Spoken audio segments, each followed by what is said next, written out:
Je m'appelle Tata Lara. Chaque fois que j'en aurai l'opportunité, je te donnerai un conseil. Et ce conseil va te permettre d'avancer. Ce conseil te permettra d'évoluer.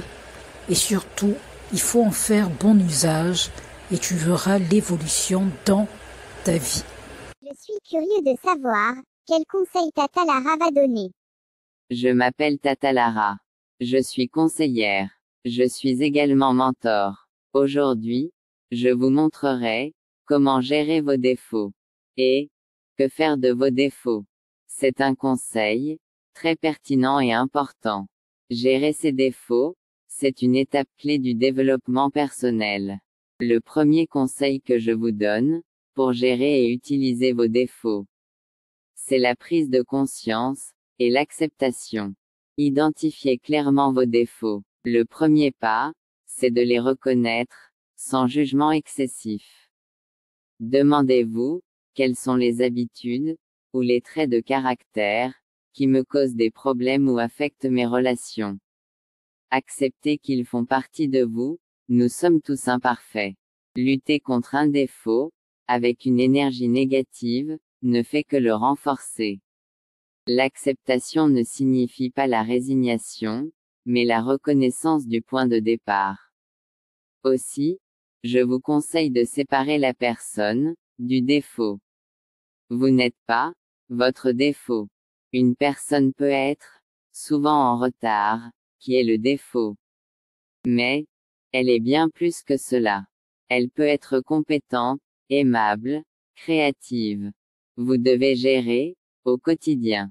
Comprenez la racine. Pourquoi ce défaut existe-t-il? Est-ce une peur, un manque d'organisation, une habitude? Par exemple, la procrastination elle est souvent liée à la peur de l'échec, ou du succès. Fixez-vous des petits objectifs, ne cherchez pas à éradiquer le défaut, du jour au lendemain. Choisissez un petit changement. Par exemple, si vous êtes impulsif, décidez de compter jusqu'à 5, avant de répondre. Remplacez l'habitude négative. Un défaut est souvent une mauvaise habitude. Il est plus facile de remplacer une habitude, que de l'arrêter net. Trouvez une action positive, de substitution. Utilisez la technique du « si, alors ». Préparez une réponse à votre défaut. Si je sens que je vais m'énerver, alors je prendrai 3 grandes respirations. Que faire de vos défauts? Les transformer en force. C'est là que réside la magie. Vos défauts ne sont pas seulement des obstacles, ce sont des énergies mal orientées, ou des qualités en excès. Le revers de la médaille, c'est que chaque défaut a un côté positif. Être trop têtu flèche vers la droite, c'est avoir de la persévérance, et de la détermination.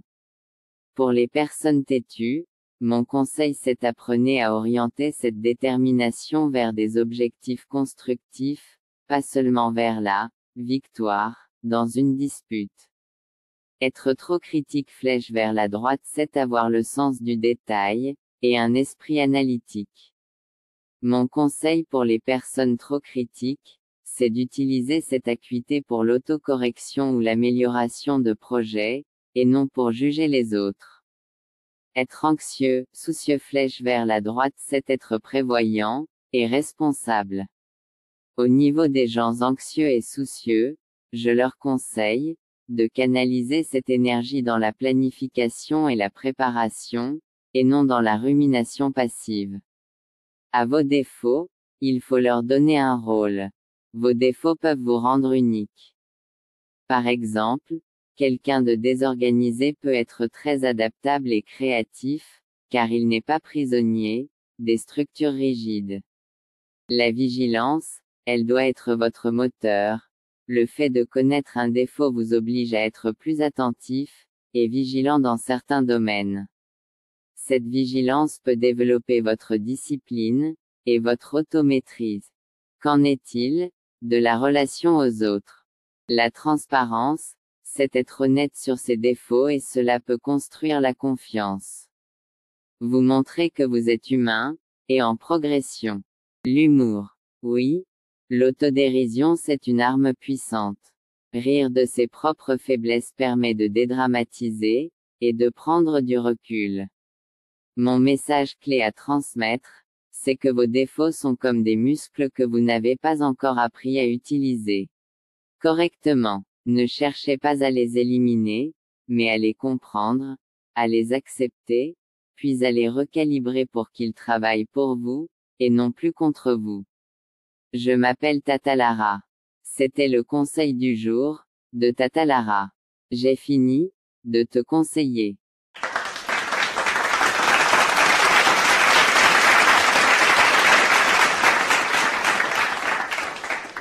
C'est fini. Tata Lara a donné son conseil. Tata Lara a parlé. Tata Lara a conseillé. Merci beaucoup, Tata Lara. Je m'appelle Tata Lara. C'était le conseil du jour de Tata Lara. À la prochaine fois pour un nouveau conseil, que mes conseils t'aident à évoluer, que mes conseils t'aident à méditer, que mes conseils t'aident à changer, que mes conseils t'aident à mûrir, que mes conseils t'aident à grandir. C'était le conseil du jour de Tata Lara. Je m'appelle Tata Lara.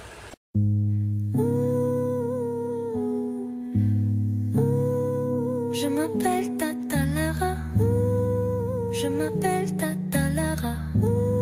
C'est moi, c'est Tata Lara qui fait le conseil du jour de Tata Lara. Le conseil du jour de Tata Lara. Le conseil du jour de Tata Lara. Un autre concept original de Tata Lara. Ici Tata Lara donne des conseils chaque jour. Mes conseils concernent tout et ça peut toucher à tout. Tata Lara a toujours quelque chose d'intéressant à proposer, toujours à créer, toujours à innover, toujours à conseiller. Le conseil du jour de Tata Lara. Le conseil du jour de Tata Lara. Une idée originale de Tata Lara. Tata Lara, toujours. Tata Lara, conseil toujours. Tata Lara, conseil chaque jour. Le conseil du jour de Tata Lara. C'est l'idée de Tata Lara. Le conseil du jour de Tata Lara. C'est la chronique de Tata Lara. C'est une chronique innovante et intéressante. Cette chronique de Tata Lara nous donne des conseils. Conseil du jour de Tata Lara. Il faut tout le temps écouter. Écouter. Le conseil du jour de Tata Lara. Il ne faut rater aucun numéro. Aucun numéro. Le conseil du jour de Tata Lara. Y a pas mieux. Je m'appelle Tata Lara. Elle m'appelle Tata. C'est moi qui fais le conseil du jour de Tata Lara. C'est Tata Lara qui fait le conseil du jour de Tata Lara. C'est moi qui fais le conseil du jour de Tata. Le conseil du jour de Tata Lara. Le conseil du jour de Tata Lara. C'est l'idée de Tata Lara. Le conseil du jour de Tata Lara. C'est l'idée de Tata Lara. Je m'appelle Tata Lara. Je m'appelle Tata Lara. Je fais le conseil du jour de Tata Lara. Tata Lara. Je m'appelle Tata Lara. Je m'appelle Tata Lara.